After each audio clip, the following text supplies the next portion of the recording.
Hello everyone, good morning. एक बार फिर से आप सभी का क्रेजी जी के ट्रिक के डेली करंट अफेयर की सीरीज में स्वागत है। आइए शुरू करते हैं आज के सेशन को।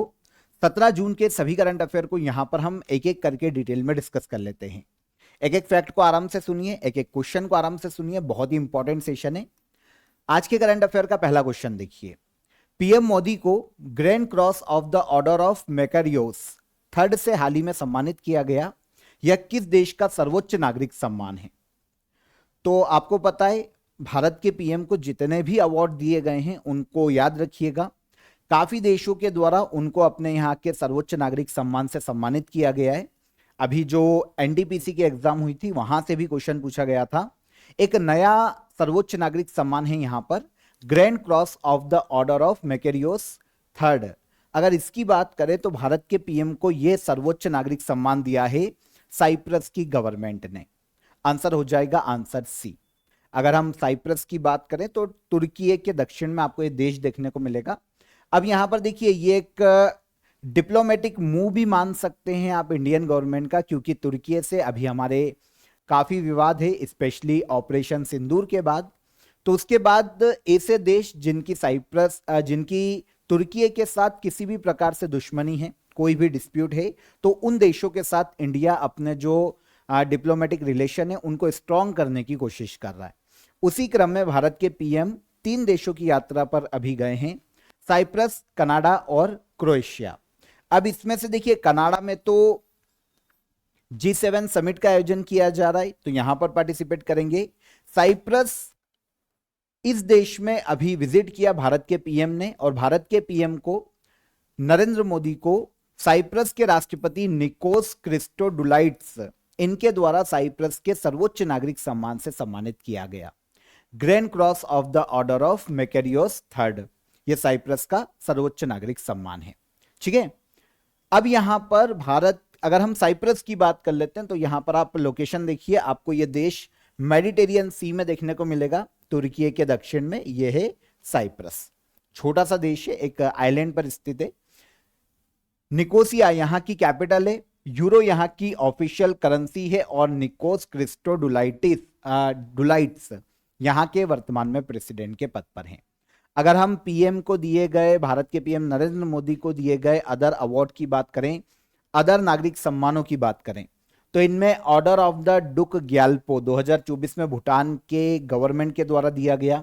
ऑर्डर ऑफ सेंट एंड्रयू 2024 में रशिया के द्वारा। ऑर्डर ऑफ नाइजर 2024 में नाइजर के द्वारा।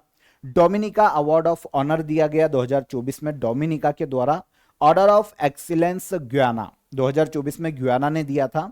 Order of freedom of Barbados 2024 में बारबाडोस की गवर्नमेंट ने दिया था। ऑर्डर ऑफ मुबारक अल कबीर की बात करें तो ये 2024 में कुवैत की गवर्नमेंट के द्वारा भारत के पीएम को दिया गया। फिर companion of the order of Fiji की बात करें 2023 में फीजी गवर्नमेंट के द्वारा। इकबाल अवार्ड 2023 में पलाऊ गवर्नमेंट के द्वारा। द ऑर्डर ऑफ लोगोहू 2023 में पपुआ न्यू गिनी, ऑस्ट्रेलिया के उत्तर में एक देश है। ऑर्डर ऑफ द नाइल 2023 में मिस्र के द्वारा। लीजन ऑफ ऑनर 2023 में फ्रांस के द्वारा। और grand cross of the order of honour 2023 में दिया गया ग्रीस की गवर्नमेंट के द्वारा। तो ये भारत के पीएम को दिए गए अदर अवार्ड है, इनको याद रखिएगा, नजर डाल लीजिएगा, पीडीएफ में आप एक बार देख लीजिएगा। एयर इंडिया AI 171 दुर्घटना की जांच के लिए किसकी अध्यक्षता में कमेटी का गठन किया गया है? तो रिसेंटली अहमदाबाद में एक प्लेन क्रैश हुआ था, एयर इंडिया AI 171। इसकी जांच के लिए कि दुर्घटना का कारण क्या है, एक कमेटी का गठन किया गया, और इसकी अध्यक्षता सौंपी गई है गोविंद मोहन को। यहां पर अगर हम गोविंद मोहन की बात करते हैं तो गोविंद मोहन वर्तमान में यूनियन होम सेक्रेटरी हैं भारत के। Union home secretary Govind Mohan अब कमेटी की अध्यक्षता करेंगे। अहमदाबाद क्रैश की जांच के लिए भारत सरकार ने हाई लेवल कमेटी का हाल ही में गठन की घोषणा की है। समिति का गठन union ministry of civil aviation के द्वारा किया गया। अध्यक्ष कौन, क्वेश्चन हमसे यही पूछा जाएगा, तो ये गोविंद मोहन बनाए गए हैं। कौन सा पद होल्ड करते हैं, तो ये यूनियन होम सेक्रेटरी के पद पर वर्तमान में कार्यरत थे। वैसे एयर इंडिया फ्लाइट के बारे में हमने पहले भी बात की थी, जब हमने एक तो ब्लैक बॉक्स के बारे में डिस्कस किया था, है ना, एक मेडे कॉल की बात की थी, तब हमने इस फ्लाइट की डिस्कस की थी। आपको पता है फ्लाइट जो है भारत से लंदन जा रही थी, 242 पैसेंजर थे, एक पैसेंजर यहां पर जीवित बचते हैं, और इसके अलावा टोटल 270 लोगों की यहां पर मृत्यु हुई है, क्योंकि जिस हॉस्टल से ये टकराया वहां पर भी काफी लोगों की मृत्यु हुई। फ्लाइट में गुजरात के फॉर्मर सीएम विजय रूपाणी भी थे, जिनकी हाल ही में मृत्यु हुई है फ्लाइट के क्रैश होने के कारण। चर्चा मेरा बनी हॉप शब्द किस खेल से संबंधित है? देखिए बहुत ही इंटरेस्टिंग क्वेश्चन है, बहुत ही इंपॉर्टेंट क्वेश्चन है और बहुत ही सुर्खियों में है। बनी हॉप ये शब्द हमको देखने को मिलेगा क्रिकेट में। कहां देखने को मिलेगा? क्रिकेट में। क्रिकेट का बहुत ही फेमस वर्ड है। अभी क्या हुआ है रिसेंटली कि बनी हॉप के नियमों में बदलाव किया गया।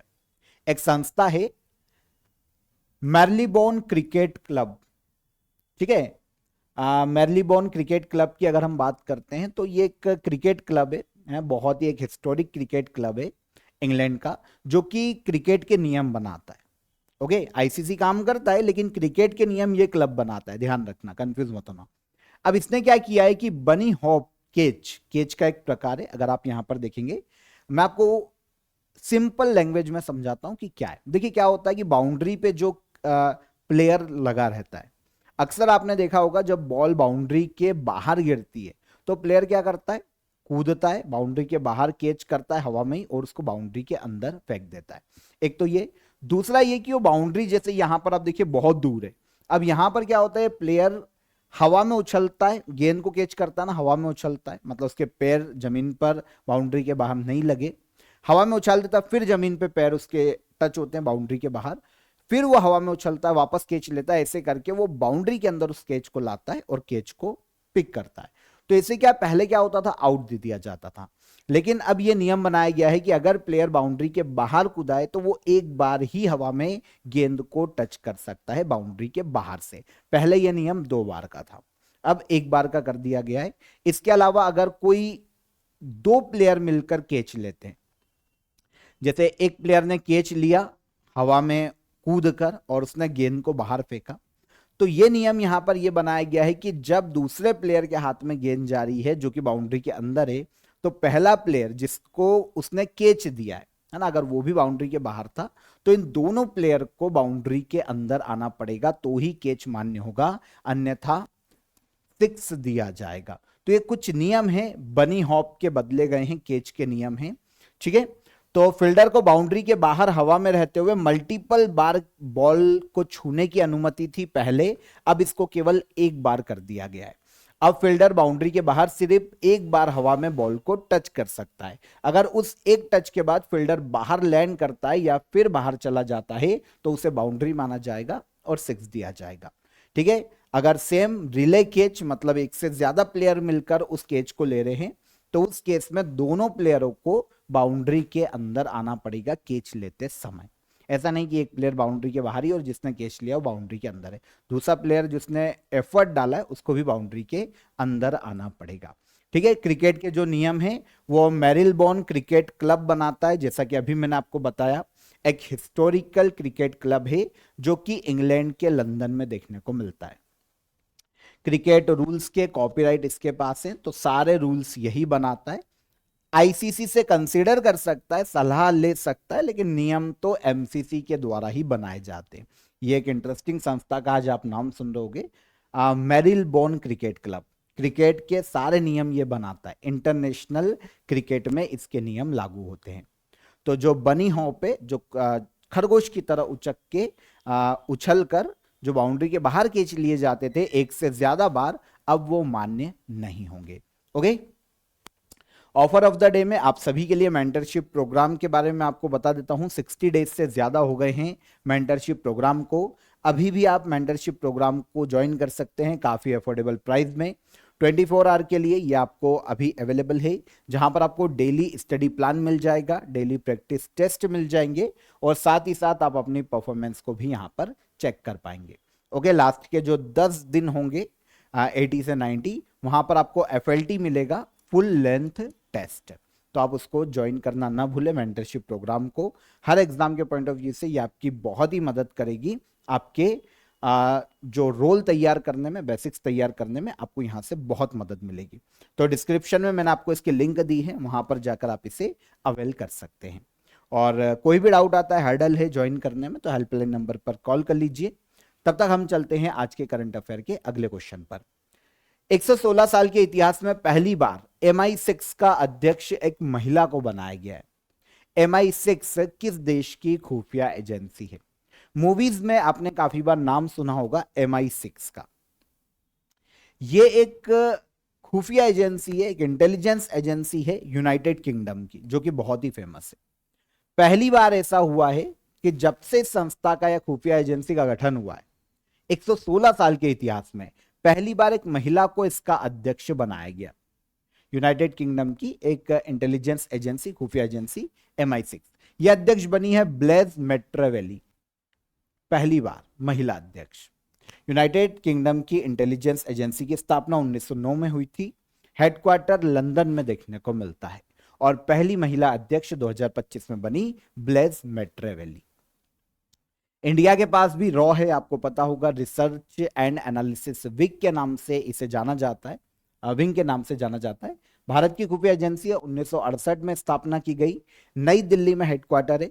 वर्तमान चीफ है रवि सिन्हा और फर्स्ट चीफ है रामेश्वर नाथ राव इस संस्था के। आगे बढ़ेंगे। भारत की 16वीं जनगणना 2027 के पहले चरण की शुरुआत कब से होगी? तो आपको पता है सेंट्रल गवर्नमेंट ने एक नोटिफिकेशन जारी किया है भारत में सेंसस को लेकर, और इसमें पता चला है कि भारत की अब जो 16वीं जनगणना होगी वो 2027 की जो 16वीं जनगणना है उसका पहला चरण शुरू होगा 1 अक्टूबर 2026 को। 2 फेज में सेंसस 2027 कराया जाएगा। नोटिफिकेशन आ चुका है सेंट्रल गवर्नमेंट का। 16वें सेंसस में पहला जो स्टेज है वो शुरू होगा 1 अक्टूबर 2026 को। यहां पर उत्तर भारत के लद्दाख, जम्मू कश्मीर, हिमाचल प्रदेश, उत्तराखंड, इन क्षेत्रों में, उत्तर भारत के इन राज्यों में सेंसस कराया जाएगा। सेकेंड चरण या स्टेज शुरू होगा 1 मार्च 2027 को। इसमें भारत के संपूर्ण इंडिया में हर जगह पर सेंसस को कंडक्ट किया जाएगा। तो पूरे इंडिया में 2 फेज में ये जनगणना होने वाली है। 16वीं जनगणना है इस साल, और अगर हम आजाद भारत की बात करें तो यह आजाद भारत की 8वीं जनगणना है। ठीक है। 2027 सेंसस की विशेषता क्या होगी? 2011 में इसके पहले सेंसस हुआ था, है ना, अब 2027 में हो रहा है। इस बार सेंसस में पहली बार जाति आधारित गणना की जाएगी, जाति जनगणना। डिजिटल सेंसस किया जाएगा और इसमें जो स्वगणना है उसकी भी सुविधा दी जाएगी। भारत में 34 लाख एम्प्लॉय यहां पर जनगणना का काम करेंगे और 1.3 लाख मतलब 1,30,000 जो कर्मी है वो डिजिटल डिवाइस के माध्यम से डेटा को इकट्ठा करेंगे। तो एक डिजिटल जनगणना भी आप इसको बोल सकते हैं 2027 के सेंसस को। भारत में जनगणना का अगर हम इतिहास देखते हैं, इतिहास में जाते हैं, तो हमको पता चलता है कि जब अंग्रेजों का शासनकाल था तब इंडिया में सबसे पहली बार जनगणना का प्रयास किया था लॉर्ड मेयो ने। उस वक्त गवर्नर जनरल के पद पर थे लॉर्ड मेयो 1872 में, है ना, लॉर्ड मेयो गवर्नर जनरल। तो पहली बार जनगणना भारत में करवाई गई। और इसके बाद अगर भारत की पहली दशकी जनगणना की बात करते हैं, मतलब 10 साल में एक बार होने वाली जनगणना, तो इसकी शुरुआत हुई थी 1881 में, भारत की पहली दशकी जनगणना। इस वक्त भारत के गवर्नर जनरल या वायसराय के पद पर लॉर्ड रिपन थे। ठीक है, 1881 में। वैसे आपको पता है 1858 ईस्वी के एक्ट में भारत के गवर्नर जनरल को भारत का वायसराय बना दिया गया था, तो वायसराय का ये पद चल रहा है। लॉर्ड रिपन वायसराय थे 1881 में भारत की पहली दशकी जनगणना के समय। और इस वक्त भारत के जो जनगणना आयुक्त थे वो WC प्लोडेन थे। इनके नेतृत्व में 17 फरवरी 1881 को दशकी जनगणना हुई थी। लेकिन अगर आपको दशकी मेंशन नहीं करता है तो फिर पहली जनगणना किसके शासनकाल में हुई? Lord Mayo 1872। स्वतंत्र भारत की पहली जनगणना हुई थी 9 फरवरी से 28 फरवरी 1951 तक। यह स्वतंत्र भारत की पहली जनगणना है। सेंसस के लिए एक एक्ट है प्रॉपर, क्योंकि अधिनियम के माध्यम से इसे रेगुलेट किया जाता है। 1948 में जनगणना अधिनियम लाया गया था। यह कॉन्स्टिट्यूशन की 7th शेड्यूल के तहत एक केंद्रीय विषय है। अगर जनगणना की बात करते हैं तो याद रखना यूनियन लिस्ट का विषय, ठीक है। भारत में जनगणना का आयोजन एक तो रजिस्ट्रार जनरल करवाते हैं और इसके अलावा सेंसस कमिश्नर ऑफ इंडिया के द्वारा भारत में जनगणना करवाई जाती है। हाल ही में केंद्रीय मंत्री कमलेश पासवान ने भारत के पहले एग्री ड्रोन स्वदेशीकरण हब की स्थापना कहां की है? तो एग्री ड्रोन हब भारत में बनाया जाएगा और यह बनाया जाएगा तमिलनाडु के चेन्नई में। इसकी स्थापना की है तमिलनाडु के चेन्नई में, भारत के यूनियन मिनिस्टर है कमलेश पासवान। इसके अलावा देखिए 300 ड्रोन्स सेंटर ऑफ एक्सीलेंस की स्थापना की गई और train the trainer drone skill programme का भी शुभारंभ किया गया। तो 3 चीजें यहां पर, तीनों कहीं ना कहीं ड्रोन से संबंधित है। एक है एग्री ड्रोन हब, जिसकी स्थापना कहां पर की गई? तमिलनाडु के चेन्नई में। एक 300 ड्रोन्स सेंटर ऑफ एक्सीलेंस, ये भारत के अलग अलग जगह पर बनाए जाएंगे। ड्रोन्स बनाने का काम किया जाएगा, ट्रेनिंग दी जाएगी। और एक train the trainer drones skill programme. पहले हम समझते हैं यहां पर एग्री ड्रोन हब के बारे में। एक तरह की मैन्युफैक्चरिंग यूनिट है, प्लांट है, पूरा एक हब डेवलप किया जाएगा जहां पर ड्रोन्स बनाए जाएंगे, ऐसे ड्रोन्स जो कि एग्रीकल्चर में यूज किए जा सके। कहां पर? एग्रीकल्चर सेक्टर में ड्रोन्स की मदद ली जा सके, फसलों की निगरानी करने में, बीज या खाद का यूज करने में, है ना, और उनकी पिक्चर लेने में, समझने में। इसके अलावा एग्री ड्रोन हब एक प्राइवेट कंपनी गरुड़ एरोस्पेस के द्वारा बनाया गया है। हालांकि 35,000 स्क्वायर फीट एरिया में फैला हुआ है और एग्रीकल्चर में यूज होने वाले यहां पर ड्रोन बनाए जाएंगे। एक ड्रोन सेंटर ऑफ एक्सीलेंस की बात करें, पूरे भारत में ये ट्रेनिंग सेंटर बनाए जाएंगे जिसमें ड्रोन्स को बनाने का काम किया जाएगा और स्किल ट्रेनिंग भी दी जाएगी। इसके अलावा train the trainer drone skill programme, इस प्रोग्राम के तहत चुने हुए लोगों को ड्रोन से रिलेटेड स्किल्स सिखाई जाएगी और सीखे हुए लोगों को जितने भी लोग हैं जो ऐसे हैं जो कि ड्रोन्स बनाना सीख जाएंगे, उन लोगों को खासकर ड्रोन दीदी एक स्कीम है, उसके तहत अगर महिलाएं हैं तो उनको अपॉर्चुनिटी दी जाएगी और जॉब प्रोवाइड की जाएगी। यहां पर नमो ड्रोन दीदी स्कीम, जिसके तहत जॉब दिए जाने की बात की गई है महिलाओं को, 2024 में आई थी, सेंट्रल गवर्नमेंट की स्कीम है। महिलाओं को सब्सिडी पर ड्रोन देना और उन्हें ड्रोन का यूज करना सिखाया जाएगा और जब ये सीख जाएगी तो इनको रोजगार प्रदान किया जाएगा। हाल ही में पंजाब सरकार द्वारा लॉन्च किए गए फास्ट ट्रैक पंजाब पोर्टल का मुख्य उद्देश्य क्या है? तो पंजाब के सीएम भगवंत मान और अरविंद केजरीवाल, जो पहले दिल्ली के सीएम थे, आम आदमी पार्टी के प्रमुख नेता हैं, अध्यक्ष हैं। तो भगवंत मान यहां पर क्योंकि सीएम है तो हम उनकी बात करते हैं।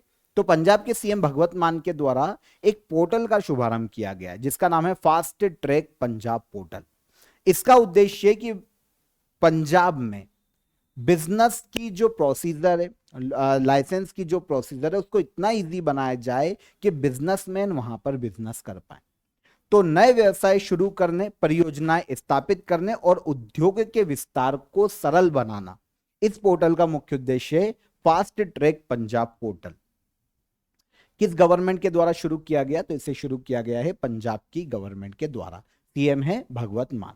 एक सिंगल पोर्टल है, सारे अप्रूवल्स अगर किसी बिजनेस को चाहिए, लाइसेंस से लेकर कोई भी क्लियरेंस चाहिए, तो वो इसी पोर्टल पर अप्लाई करे ऑनलाइन घर बैठे और उनको सारे अप्रूवल्स मिल जाएंगे। योजना 10 जून 2025 को शुरू हो चुकी थी, अब इसको फाइनली इंप्लीमेंट किया जा रहा है। अमेठी यूनिवर्सिटी मोहाली से इसको शुरू किया गया है। पोर्टल पंजाब उद्योग क्रांति का एक हिस्सा है जिसके तहत पंजाब में उद्योगों को बढ़ावा देने के लिए 12 प्रमुख सुधार किए जा रहे हैं। अब ठीक है, एक क्रांति है, एक इनिशिएटिव है, इसके तहत पोर्टल लॉन्च किया गया है जिसको नाम दिया गया फास्ट ट्रैक पंजाब पोर्टल। अब देखिए पोर्टल में एक और चीज है, 45 दिन के अंदर सारे क्लियरेंस दे दिए जाएंगे। अगर क्लियरेंस 45 दिन से ज्यादा डिले होते हैं तो प्रोजेक्ट को मंजूर मान लिया जाएगा, बिजनेसमैन मान लेंगे कि भैया वो पास हो गया, ठीक है। तो ये सहूलियतें पंजाब गवर्नमेंट देने वाली है। पंजाब की कैपिटल है चंडीगढ़। गुलाब चंद कटारिया यहां पर सीएम गवर्नर के पद पर हैं। भगवत मान है सीएम। यहां की विधानसभा में सीटें हैं 117, लोकसभा में सीटें हैं 13 और राज्यसभा में सीटें देखने को मिलती है 7। अल्टीमेट टेबल टेनिस 2025 का खिताब किस टीम ने जीता है? भारत में टेबल टेनिस का एक टूर्नामेंट है, अल्टीमेट टेबल टेनिस टूर्नामेंट। 2025 में इसका खिताब जीता है यू मुंबा की टीम ने। जैसे आईपीएल आयोजित होता है ना, वैसे टेबल टेनिस का ये टूर्नामेंट है। तो यू मुंबा की टीम ने अल्टीमेट टेबल टेनिस 2025 चैंपियनशिप का खिताब जीता। इन्होंने ये खिताब जयपुर पैट्रियोट्स को हराकर जीता और पहला ही खिताब है यू मुंबा का 6 संस्करण में। 6 सीजन हो चुके हैं, ये 6वां सीजन था और इसमें यू मुंबा का ये पहला खिताब है। तो विनर हो गई यू मुंबा, रनर अप हो गई Jaipur patriots. Ultimate table tennis 2025 championship ये 31 मई को शुरू हुई थी, 15 जून तक ये चली है। अहमदाबाद गुजरात में इसका आयोजन किया गया था। 8 टीमों ने यहां पर पार्टिसिपेट किया। 2025 विनर यू मुंबा और 2024 का जो 5th एडिशन था उसकी विनर थी गोवा चैलेंजर। आयोजन कौन करवाता है? तो भारत में table tennis federation of India ultimate table tennis championship का आयोजन करवाती है। 2017 में शुरुआत की गई थी और प्रेसिडेंट वर्तमान में table tennis federation of India की बात करें तो ये वीता दानी है। ठीक है, वीता दानी इनका नाम है। Table tennis federation of India, अगर हम भारत में टेबल टेनिस को आयोजित करवाने वाली, गवर्न करने वाली बॉडी है। जैसे अगर हम क्रिकेट में देखें तो बीसीसीआई इंडिया में काम करती है ना, कुश्ती फेडरेशन काम करता है, वैसे यहां पर हमको table tennis federation of India का नाम देखने को मिलता है, जिसकी स्थापना 1926 में की गई थी और इसका हेडक्वार्टर देखने को मिलता है हमको दिल्ली में। ब्रिक्स की 10th पार्टनर कंट्री कौन सा देश बनी है? तो देखिए, ब्रिक्स में 2 प्रकार के देशों की यहां पर बात की जाती है। 2 प्रकार के देश है ब्रिक्स में। एक अगर हमको देखने को मिलते हैं तो फुल मेंबर, जो कि वर्तमान में ब्रिक्स में 11 देखने को मिलते हैं, हम काफी बार बात कर चुके हैं। पार्टनर्स कंट्री होती है जो कि वोट नहीं कर सकती, फुल मेंबर नहीं होती, वोट नहीं करती है, लेकिन जब जब ब्रिक्स के सम्मेलन होते हैं तो वो वहां पर पार्टिसिपेट करती है। वोट नहीं दे सकती लेकिन वो पार्टिसिपेट करती है, ताकि ब्रिक्स के देशों के साथ मिलकर वो भी कोलैब करे और ब्रिक्स जैसे जैसे विकास करेंगे तो ये जो पार्टनर कंट्रीज है वो भी विकास कर पाए। तो ब्रिक्स के देशों के साथ कोलैब स्थापित करना, कोलैबोरेशन स्थापित करना पार्टनर्स कंट्री बनने का मुख्य उद्देश्य होता है। अभी 10वीं पार्टनर कंट्री बनी है ब्रिक्स की, यह है वियतनाम। अब कंफ्यूज मत होना, दोनों क्वेश्चन अलग अलग है। ब्रिक्स के मेंबर से क्वेश्चन अलग आता है और पार्टनर कंट्रीज से मेंबर अलग, जो पार्टनर्स कंट्रीज से क्वेश्चन आता है वो अलग आता है। तो वियतनाम ब्रिक्स का 10वां पार्टनर कंट्री बना। इसके पहले Belarus, Bolivia, Kazakhstan, Cuba, Malaysia, Nigeria, Thailand, Uganda, Uzbekistan ये मेंबर थे। अब 10वां ये पार्टनर्स कंट्री थी, अब 10वीं पार्टनर कंट्री जुड़ी है वियतनाम। ब्रिक्स के मेंबर की बात करें या ब्रिक्स की बात करते हैं तो 5 देशों ने मिलकर शुरू किया था। वैसे 4 देशों ने मिलकर शुरू किया था ब्रिक्स को। वर्तमान फिर आगे चलकर साउथ अफ्रीका जुड़ता है 2010 में, ये मैंने आपको कल या परसों के सेशन में भी बताया था। साउथ अफ्रीका के जुड़ने के बाद 2010 में 5 कंट्री हो जाती है ब्रिक्स में, और आगे चलकर अभी वर्तमान में देखें तो ब्रिक्स में 11 देश मेंबर के रूप में देखने को मिलते हैं। यहां पर मेंशन कर दिए मैंने, पॉज करके देख लेना, सारे पूछे जाने वाले हैं। जो शुरुआत की 5 मेंबर कंट्री है उसमें से 4 ये शुरू से हैं, ब्राजील, रशिया, इंडिया और चाइना, और साउथ अफ्रीका जुड़ता है 2010 में। ब्रिक्स की स्थापना वैसे 2006 में हो चुकी थी, लेकिन पहला सम्मेलन इसका रशिया में 2009 में हुआ था, तो 2009 से ब्रिक्स की स्थापना मानी जाती है। यहां से इसकी स्थापना मानी जाती है 16 जून 2009, क्योंकि पहला सम्मेलन हुआ था रशिया में 2009 में। अभी 2024 में इसका जो 16th समिट है ब्रिक्स की, 16वां सम्मेलन, वो भी रशिया के कजान में हुआ था। और अब 17वां सम्मेलन होगा जुलाई मंथ में रियो डी जेनेरियो ब्राजील में ब्रिक्स का। ठीक है, फीफा वर्ल्ड कप 2025 का आयोजन कहां किया जा रहा है? तो फीफा क्लब वर्ल्ड कप 2025, जिसमें क्लब पार्टिसिपेट करते हैं फुटबॉल के। फीफा क्लब वर्ल्ड कप 2025 का आयोजन किया जा रहा है यूएसए में, अमेरिका। ठीक है, जितने भी फुटबॉल क्लब है वर्ल्ड में वो फीफा के इस टूर्नामेंट में पार्टिसिपेट करते हैं। 14 जून से ये शुरू हो चुका है और 13 जुलाई तक ये आयोजित किया जाएगा यूएसए में। इस बार ये 21वां एडिशन है फीफा क्लब वर्ल्ड कप का। हर साल आयोजित होता है, 32 क्लब पार्टिसिपेट करते हैं। फीफा के द्वारा इसकी शुरुआत की गई थी सन 2000 में और अभी अगर एडिशन देखें तो इस बार ये 21वां एडिशन है। ठीक है, लास्ट एडिशन अगर हम देखते हैं तो 2023 में इसका लास्ट एडिशन हुआ था सऊदी अरेबिया में। विनर थी मैनचेस्टर सिटी, इंग्लैंड। वैसे हर साल होता है वैसे तो नॉर्मली आयोजन, लेकिन इस बार ये अब आयोजित किया जा रहा है 2025 में। अब तक सबसे ज्यादा बार इसके विनर रही है रियल मैड्रिड, जो कि स्पेन का एक फुटबॉल क्लब है। 5 बार रियल मैड्रिड ने सबसे ज्यादा फीफा क्लब वर्ल्ड कप का खिताब जीता है और अब 2025 में कहां आयोजित किया जा रहा है, यूएसए में। ठीक है, तो यहां पर 17 जून के हमारे सभी करंट अफेयर हो जाते हैं। अब हम चलते हैं लास्ट डे के करंट अफेयर के रिवीजन पर। आईसीसी वर्ल्ड टेस्ट चैंपियनशिप 2025 किसने जीती है? आईसीसी वर्ल्ड टेस्ट चैंपियनशिप 2025 का खिताब जीता है साउथ अफ्रीका ने। असम के सबसे बड़े पुरस्कारों में से एक श्रीमंत शंकरदेव पुरस्कार 2023 किसे प्रदान किया गया? तो यह दिया गया सोनल मानसिंह को। कृषि मंत्रालय द्वारा आयोजित एग्री स्टेक कॉन्फ्रेंस का आयोजन कहां किया गया? आयोजन हुआ है दिल्ली में। दूसरे स्पोर्ट्स वर्ल्ड कप 2025 का ग्लोबल एम्बेसडर किसे बनाया गया? क्रिस्टियानो रोनाल्डो, फुटबॉल खिलाड़ी। हाल ही में भारत ने किस देश के लिए रेयर अर्थ एलिमेंट के निर्यात पर रोक लगा दी है? जापान के लिए। सोलर ऑर्बिटर ने सूर्य के ध्रुवों की पहली बार सीधी इमेज कैप्चर की है। सोलर ऑर्बिटर मिशन किसके द्वारा चलाया जा रहा है? तो यह नासा और यूरोपियन स्पेस एजेंसी के द्वारा चलाया जा रहा है। हाल ही में भारतीय सेना ने रुद्रास्त्र का सफल परीक्षण किया है। रुद्रास्त्र क्या है? तो ये एक यूएवी ड्रोन से, कल मैंने आपको बताया था। ऑपरेशन ट्रू प्रॉमिस 3 किसके द्वारा शुरू किया गया? ईरान ने इसे लॉन्च किया है इजराइल के खिलाफ। विश्व रेगिस्तान और सूखा निवारण दिवस हर साल कब मनाया जाता है? यह मनाया जाता है हर साल 17 जून को। और योगा कनेक्ट ग्लोबल समिट कहां आयोजित की गई? इसका आयोजन किया गया दिल्ली में। ये सारे क्वेश्चन हो गए हमारे कल के करंट अफेयर के, रिवाइज हो गए। क्वेश्चन ऑफ द डे का आंसर ले लेते हैं। ब्रह्मांड में सबसे ज्यादा ऊर्जा का स्रोत क्या है? तो ये सनलाइट है।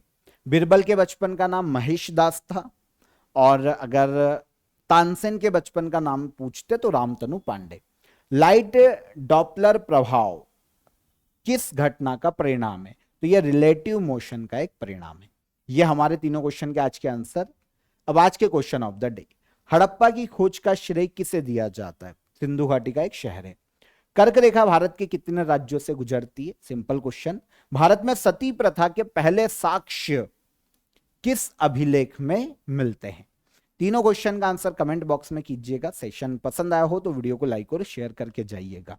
ठीक है, विजिट कीजिए एप्लीकेशन पर, चेकआउट कीजिए एप्लीकेशन को। डेली करंट अफेयर की पीडीएफ भी आपको वहीं पर मिल जाएगी फ्री ऑफ कॉस्ट। कल मुलाकात करेंगे नेक्स्ट डे के करंट अफेयर में। तब तक अपना ख्याल रखिए। जय हिंद, जय भारत।